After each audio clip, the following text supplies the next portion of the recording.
We are going to be in the book of Luke again this week. So we are going to be reading Luke chapter 12, verses 13 through 31. There is a Bible in the seat tray thingy in front of you, and that is going to be on page 818 in that Bible. If you don't have a Bible at home or it's in a translation that is non-readable for people of this generation, we would love for you to take that Bible and bring it home. We would love nothing more than to have to replace every single one of those Bibles in the next week. Now that I've said that, they're going to be like, Paige, you can go replace all those Bibles this week. But we would love for you to take that home, mark it up, write in it, love it, and yeah. Here at Flourish and Grace, we do believe that this is the Word of God, so in honor and reverence for that, if you are able, if you could please stand while I read our text for us this morning. It says, "Someone in the crowd said to him, 'Teacher, tell my brother to divide the inheritance with me.' But he said to him, 'Man, who made me a judge or an arbitrator over you?' And he said to them, 'Take care and be on your guard against all covetousness, for one's life does not consist in the abundance of his possessions.' And he told them a parable, saying, 'The land of a rich man produced plentifully, and he thought to himself, what shall I do, for I have nowhere to store my crops? And he said, I will do this. I will tear down my barns and build larger ones, and there I will store all my grain and my goods. And I will say to my soul, Soul, you have ample goods laid up for many years. Relax, eat, drink, be merry.' But God said to him, 'Fool, this night your soul is required of you, and the things you have prepared, whose will they be? So is the one who lays up treasure for himself is not rich toward God.' And he said to his disciples, 'Therefore I tell you, do not be anxious about your life, what you will eat, nor about your body, what you will put on. For life is more than food, and the body more than clothing. Consider the ravens, they neither sow nor reap. They have neither storehouse nor barn, and yet God feeds them. Of how much more value are you than the birds? And which of you, being anxious, can add a single hour or span of life? If then you are not able to do a small thing as that, why are you anxious about the rest? Consider the lilies, how they grow. They neither toil nor spin. Yet I tell you, even Solomon in all his glory was not arrayed like one of these. But if God so clothes the grass, which is alive in the field today, and tomorrow is thrown into the oven, how much more will he clothe you, O little faith? O you of little faith, and do not seek what you are to eat and what you are to drink, nor be worried, for all the nations of the world seek after these things, and your Father knows that you need them. Instead, seek his kingdom, and these things will be added to you." This is the word of the Lord. Man, thanks, Paige. Friends, can we welcome Paige to our staff? All right. I've known Paige for a long time, and I know that getting up here and doing announcements is unbelievably nerve-wracking for her, evidenced by the fact that she read about 10 more verses than we're going to be preaching on this morning. It's all good, Paige. It's all good. Hey, guess what? That's next week's text. So you can come back next week and read it again. It'll be amazing. We're actually going to be in that text next week. It's going to be a lot of fun. No, we are just in this parable, the first part of that text this morning, and very thankful for Paige reading the text for us. For those of you who are new, my name is Josh Knight, pastor of Preaching and Vision, and we're in this very short series on generosity, and we've just been talking about this idea that, man, generosity, like real Christ-like generosity, is a defiant thing. A lot of people, you can give money every now and then to certain things, and that's a generous act. But Christ-like generosity is a life lived in defiance to the spirit of the age. There's a spirit of the age that wars against true generosity, true Christ-like generosity. We talked about this last Sunday. It's this idea of mammon, right? If you were here last week, you know what I'm talking about. Mammon. It's a biblical word. It's actually an Aramaic word that wasn't even translated into Greek. It was kept in there as Aramaic because it's a word that's hard to translate. There's so many things that are wrapped up in mammon. Mammon is this kind of it's a longing, it's a desire. It's often translated as money or worldly wealth, but it's not It's not necessarily money. It's this promise of what money is going to fulfill. It's this idea of putting trust into money, this false hope of money. It's like, man, somebody, if I could just have this, then I'd be satisfied. If I just had that, then I'd be satisfied. And we're constantly kind of putting this lie in front of us. Man, that's the thing. And then you finally get there and you realize, oh, that was awesome and that was so cool, but it didn't really satisfy. But that would satisfy. And so we march and we march and we march and we march until we get to that thing, and then we get there and we're like, this is amazing, I finally got here, and then, but they didn't really satisfy. And then it's on to the next one. Right? Mammon is this hunger, this desire that never actually ever is fulfilled. Worldly wealth, worldly possessions. And to live a life that is free of that will require defiance. You must learn to defy mammon. This morning, what I want to do is just look at another parable of Jesus. We looked at a parable last week, and we're going to look at another parable this week. Last week was the dishonest manager, and this week we're going to look at the rich fool. Now, if you remember, a parable it's a story, but it's not a true story. It's a fictional tale. It's a little made-up tale that's meant to point to something else.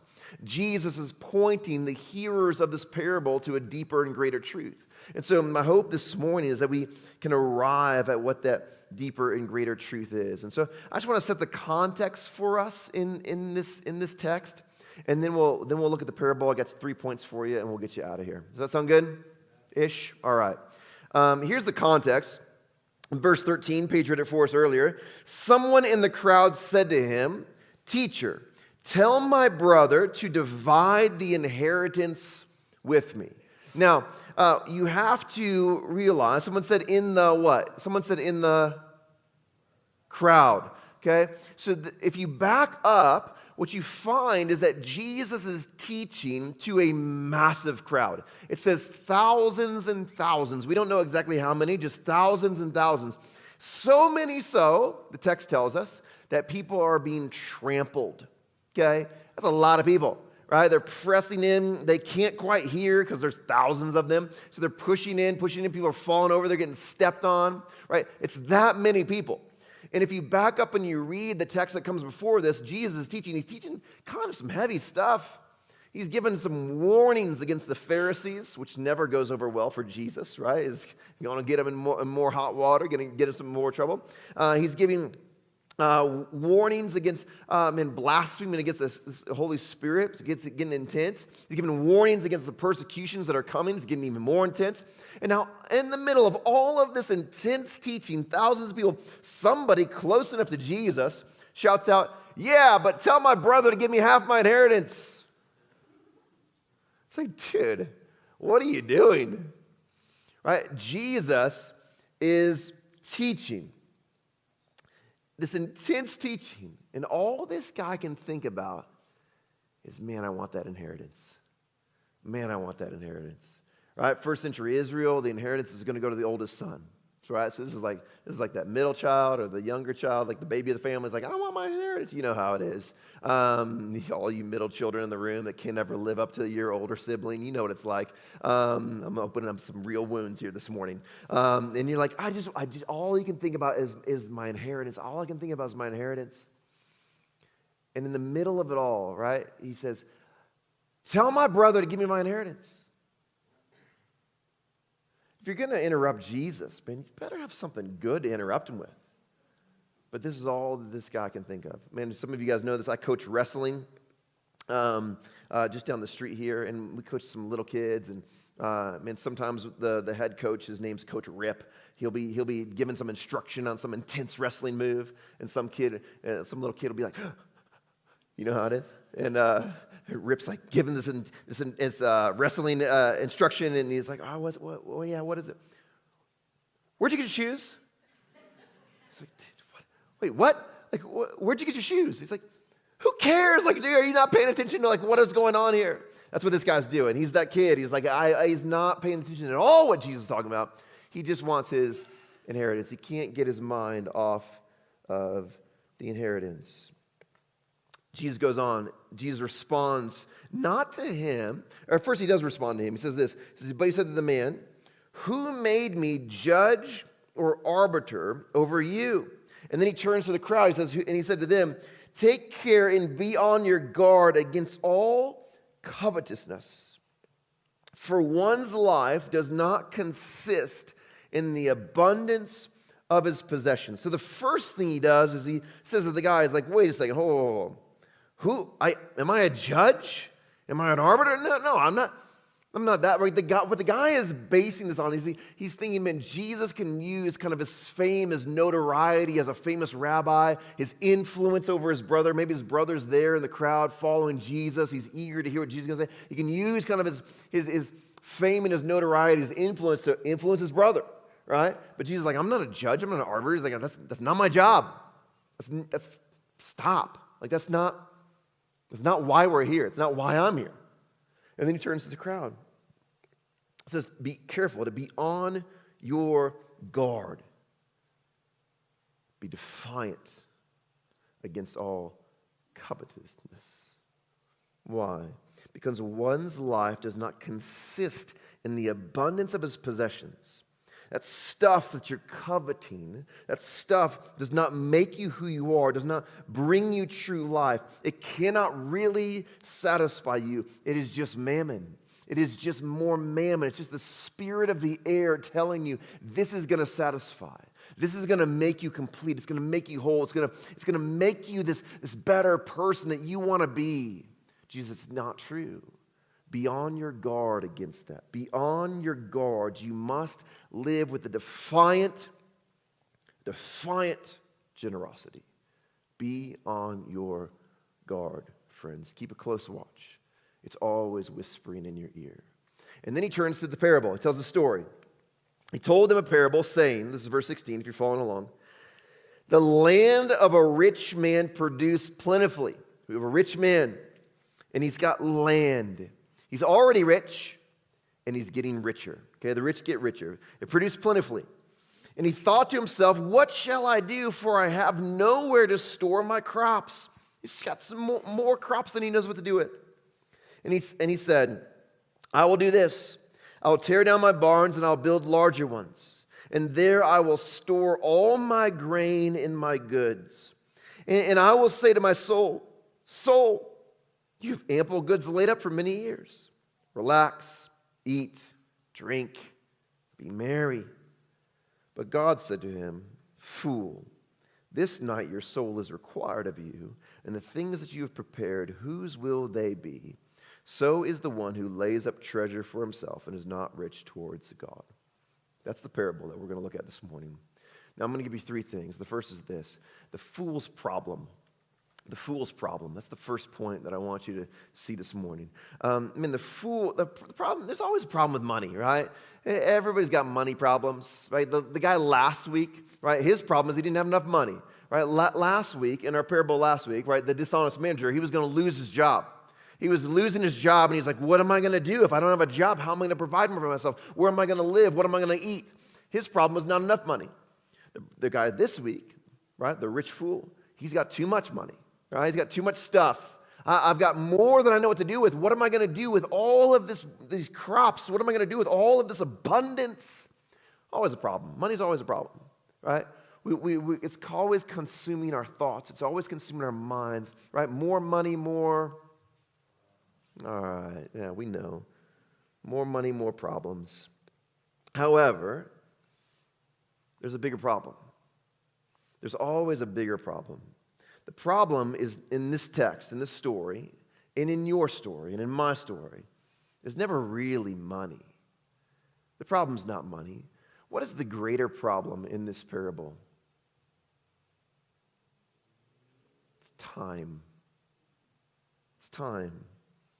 He can't control time. He doesn't have enough time. Look at verse 20. God said to him, fool, this night your soul is required of you, and the things you have prepared, whose will they be? Right? The fool always thinks money is the problem. That's what the fool thinks.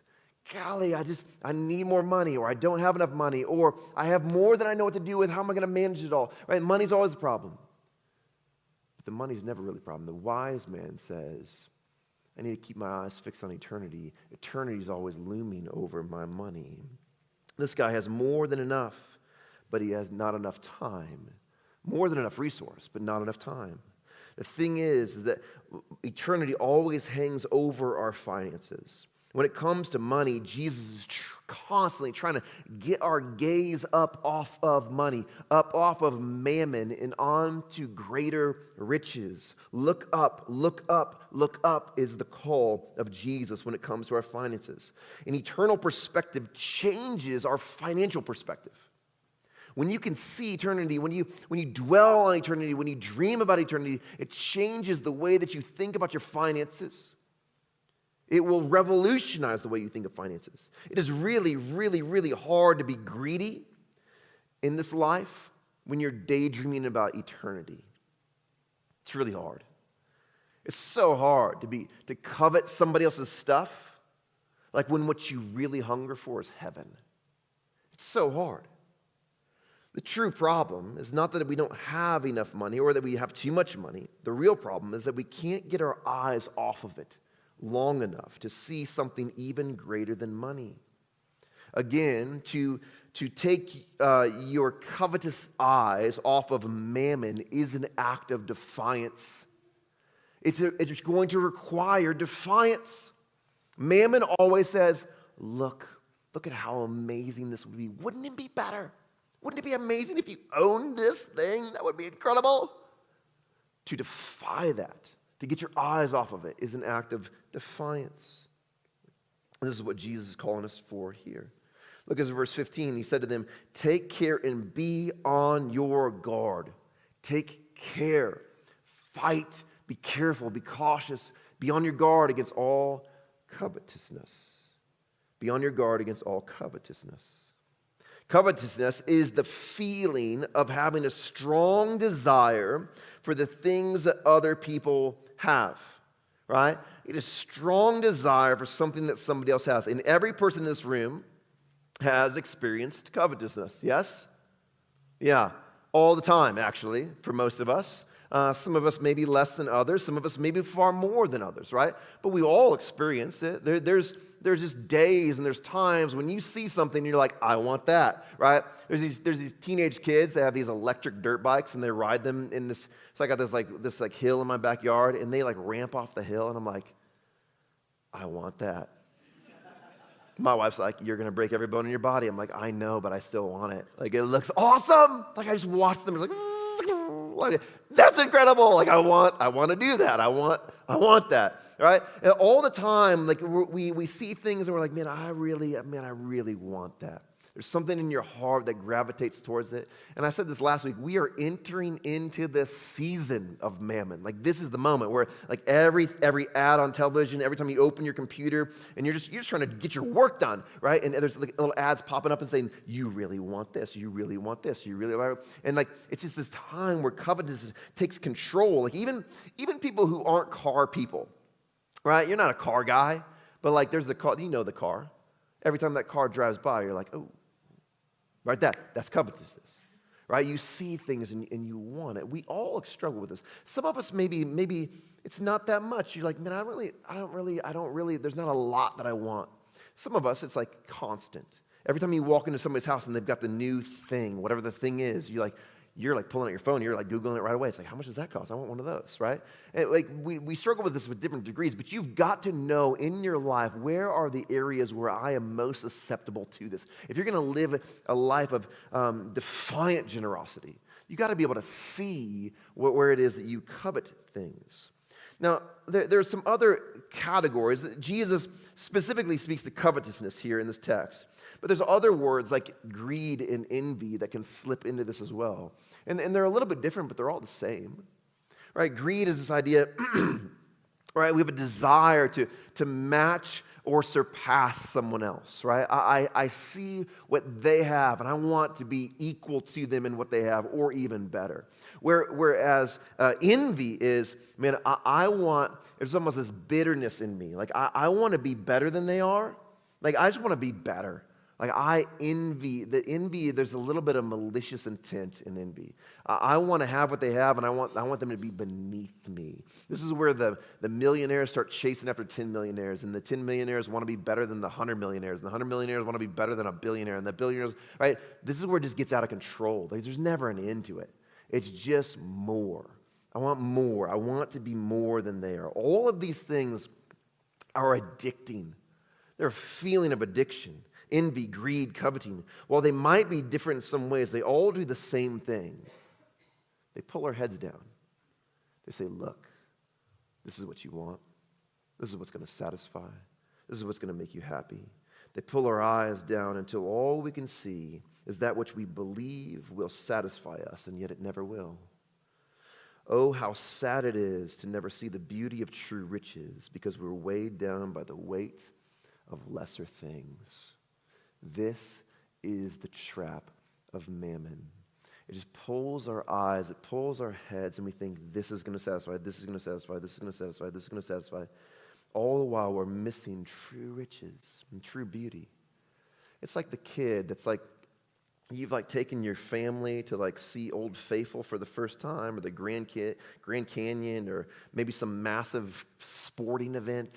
Like you've paid $1 bazillion to be at this sporting event, and your kid's just like on mom's phone scrolling away, and like everybody's looking at you like, what the heck, man? Like your kid is like missing this. Like what are we doing? It's like we're doing the same thing all the time. Adults are doing the same thing all the time. We're looking at little trinkets, lesser things, while missing the beauty that's right in front of us. Jesus is saying your life does not consist in mammon. Get your eyes up onto eternity. You need an act of defiance. You need to reject the lies of mammon, the lure to envy, the lure to greed, the lure towards coveting. Say, I will reject that. I will not. I will fix my gaze on true riches. This brings us to the second thing I want you to see this morning, the fool's solution. The fool's solution, right? There's always a solution to the problem. Look at verse 18 with me, if you will. The fool said, I will do this. I figured it out. I got a solution. I will tear down my barns and build bigger ones. Right? That's a good solution. And there I will store up all my grain and my goods. I will say to my soul, soul, you have ample goods laid up for many years. Relax, eat, drink, and be merry. Relax. Relax. You got goods laid up for ample years. We all know what this is, right? What is this? It's retirement. He's done. We're all like, oh, soul, finally, relax. Just relax. Like, I have found security in my wealth. I have enough wealth built up that I no longer have to work. Relax, eat, drink, be merry, and enjoy it. The golden years of life are here. Let's go. The solution last week, right? If you were here last week, right? The dishonest manager, his solution was shrewd, it was cunning, it was crafty. I said it was artful, right? The solution this week, right? The solution this week is a little bit differently. Jesus called it foolish. It's wasteful, and it's a little greedy. Jesus tells us it's harder for a camel to pass through an eye of a needle than it is for a rich man to enter the kingdom. And this doesn't scare us. Like, we don't really think about that. We're like, no, that's weird. That's a weird thing to say, right? It should scare us. It should scare this man, the man who sits back and says, relax. I've got more than enough. Good. Eat, drink, be merry. Pastors and people, we want to explain this away, but wealth has a way of taking our eyes off the ball.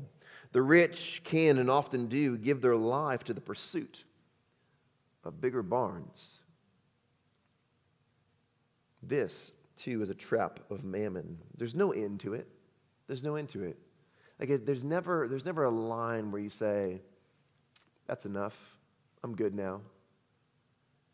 I need to tear down my barns and build bigger ones. Here's a simple question that I think is a solution to the problem, and yet most of us probably don't know how to answer it. But how big is your barn? Like, hey, there I am. Like, what is enough? If you were to have a great year, like a good year, and you made more than enough, how much would you make that year? This is a question I don't think many of us actually consider much. My guess is we've never really considered the question. I know it's not something we think about much, but if you don't know the answer, you'll never know what to do if you might become the rich fool. If you don't know where the line is, you'll never know if you actually cross it. We live in a world not of barns, but bank accounts. And so it's really, really easy to just never even realize that you just tore down a barn and built a bigger one. This is hard for us in the first century. We have no natural unit of measuring what is enough. Therefore, you might earn a great income. You might have a great year. You've just crushed it this year. It was an amazing year. And then an inheritance check came. Oh, that's pretty nice. Or maybe you got a big bonus that was dropped in your lap that you didn't expect. Or maybe more subtly, you just got a couple of nice raises over the course of the year. And rather than seeing a very clear opportunity for radical generosity, you never saw anything because you never had a line of enough. You didn't have a barn. You never thought about the size of your barn. You never thought, man, what is enough? Because there's never enough. Like, that is the lie of mammon. If you don't know what enough is, you will never know it. It'll just pass you right by, and there will never be a moment where you say, man, that's enough. I finally made it. Like, my barn is full. You'll never realize it. None of us are really tearing down barns and building bigger ones, but we might sell a perfectly good home or a perfectly good car in order to get a new one. We never really see it. We never really think about it. There's a danger of us just walking right past all of this. To reject the call of more will be an act of defiance. You cannot escape it unless you practice true defiance. I defy the voice in my head that says, more, more, more. And then what comes next can only be true generosity. When you know the line through an act of defiance, everything that is gained in excess of that line is a tool to be deployed towards generosity. The solution is not bigger barns. The solution is generosity. Rather than being satisfied with a full barn and delighting in what God had given him, he says, man, and then taking the excess and saying, man, let me bless others with it. He says, let me hoard it for myself. That's what's going on in the parable. And I think that we do this far more and far more easily and far more blindly than he does. And so therefore, friends, we have to learn what it means to be rich towards God. That is the call of this parable. That's the last thing I want you to see this morning. To be rich towards God is what the call is of this parable. This parable, is it arguing against savings? Is the parable arguing against savings? Is it arguing against retirement? Is it saying, man, you shouldn't have a 401k, you shouldn't have investment? Is that what it's saying? It's not at all. And so we got to be careful here. That's not what it's saying. Right? It's not bad to have a barn, right? Everybody in first century had fields, had barns. Barns are okay. It is okay to save. It's okay to have to put money away. Look at the text in verse 20. But God said to him, fool, this night your soul is required of you, and the things you have prepared, whose will they be? All these things you've saved, you tore down your barns, you built bigger ones, who's going to have those? So is the one who lays up treasure for himself and is not rich towards God. There are two things going on here. And the second is the actual problem. It's not about just laying up treasure for yourself. It's about laying up treasure for yourself and not being rich towards God. Can you lay up treasure and be rich towards God at the same time? I would argue, yes, you can. Yes, you can. I think it's hard. I think it's going to require an act of defiant generosity to have both at the same time. This is why Jesus is warning against this. He's saying, be careful, because it's really hard. It is really, really, really hard. And so be careful, because your heart is going to be for more. The question we must ask, once we have defied the spirit of mammon and established our lines that this is the size of my barn and I will not be greedy and hoard more past that, is what does it mean to be rich towards God? Like, what does it mean to be rich towards God? You see, the man is called a fool, but why is he called a fool? He's clearly a smart manager. He's clearly he knows what he's doing when it comes to farming. He knows what he's doing when it comes to storing up resources and where he has more than enough. He's amassed an enormous amount of goods. He's smart and he's skilled, and yet Jesus says he's a fool. Why is he a fool? I love this quote by St. Augustine. It's a long one, but listen up, and this is beautiful. St. Augustine says this: the redemption of a man's soul is his riches. You know what your greatest wealth is? You want to know what your greatest, most valuable possession is? It's the redemption of your soul. You have nothing, and you will never have anything more valuable than that. No one in this world has something more valuable than what you have.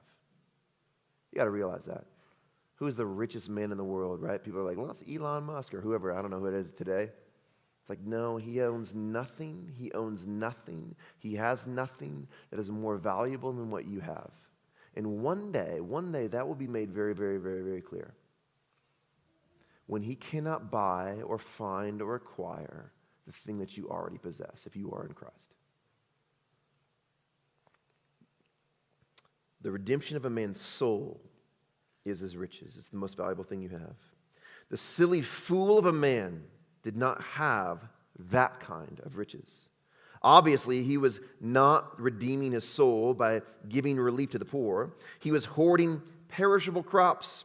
I repeat, says Augustine, he was hoarding perishable crops while he was on the point of perishing, because he had handed out nothing to the Lord before whom he was due to appear. How will he know where to look when at the trial he stands hearing the words, I was hungry and you did not give me anything to eat? He was planning to fill his soul with excessive and unnecessary feasting, and he was proudly disregarding all of those empty bellies of the poor. Now listen to this last line. He did not realize that the bellies of the poor were much safer storerooms than his barns. That is an epic line. He didn't realize it. He didn't see it. He didn't know that when it comes to the economics of the kingdom, the bellies of the poor were safer storerooms than his barns. Everybody in this life wants to know that we pay financial managers and accountants to tell us, what should I do with my money? And none of them know this truth. The bellies of the poor are a safer storehouse than anything else that those people are going to tell you to put your money into. It's a safe storehouse. The man was a fool, not because he sought wealth. No, that's not why he was a fool. But because he imagined that wealth consisted in things, and that those things, rather than God, could satisfy his life. That's the fool. The fool is the person who thinks, my safety, my security, my comfort, the things that are going to truly give me peace and satisfaction in this life are found in things, and things that I can buy and find and acquire, rather than God himself. That's the fool. The fool is not the one who saves money to provide for his or her family. The fool is not the one who works hard at his job in order to put dinner on the table. The fool is not the one who has a retirement plan. That's not the fool. The fool is the one who believes that those things are actually going to satisfy. That's the fool. That is the lie of mammon. Those who are rich in God know something that the fool does not know. They know that only God can satisfy, truly satisfy the desires that mammon promises to satisfy. And when we fill the bellies of the poor, Jesus fills the longings of our soul. Like the things that mammon says I'm going to satisfy are only satisfied in him. And they're satisfied in him when we are radically generous. When we are defiantly generous, when we fill the bellies of the poor, Jesus fills the longings of our souls and our hearts. It is wise to save. It is foolish that savings is going to fulfill you. And so when you can be fully satisfied in Christ and wisely save, there you are. That's the place we want to be. The place of defiant generosity. You who hunger for mammon will only be satisfied when you feast your life in the way of Jesus. When you satisfy your desires with the indwelling delights of the Spirit of God.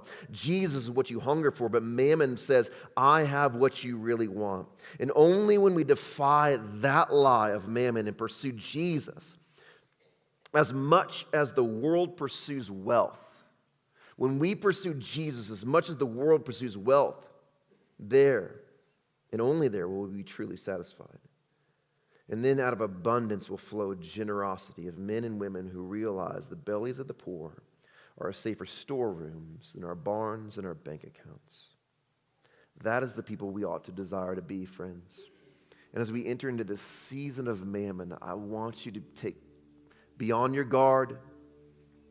Be on your guard against covetousness. Just see it. Just see it. Just see it. When it creeps in and your heart says, I want that, which is every day, just see it and say, I know what you are. And that will not actually satisfy. It won't satisfy. If you can kill that lie, you are well on your way to living a defiantly generous life. But then we must turn to the one who will satisfy, the one who will satiate our unsatiable desires, Jesus alone. And so let us be a people who store up riches in the bellies of the poor rather than our bank accounts and our retirement accounts, trusting in Him to satisfy us, to secure us, and to call us home. Let me pray for us.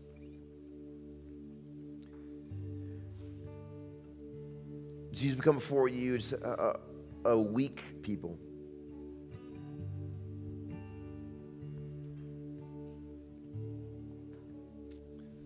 In this room, there are people who, are living paycheck to paycheck, just struggling to pay rent this month. And there are people who have more than enough.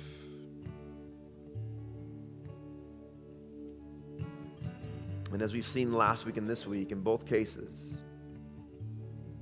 the lies that we fall into are the same. The things that we begin to believe are the same. And so I just pray against it all. I pray against the spirit of mammon.